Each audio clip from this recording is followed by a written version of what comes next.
Hoy na conmemoración del Día de Lucha y Libertad. Con su lema, no más recolonización, pero vamos para más emancipación.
Wak tula, pasonos tabang stop di bringa outro.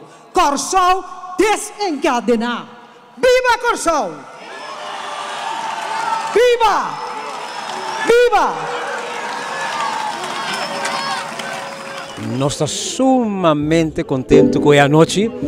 Para sobra, na primeiro lugar, mira quanto gente ha vindo. Sali na casa de uma geração para por bem comemorar com nós o Dia de Luta para a Liberdade.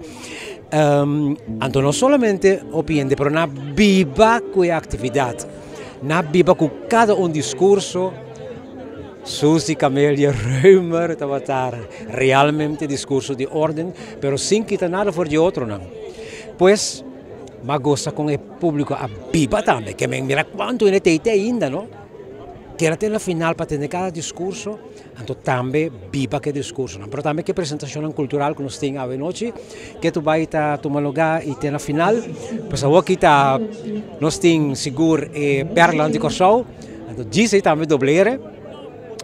Agradeci, que agradeci em termos de comunidade de Corsau.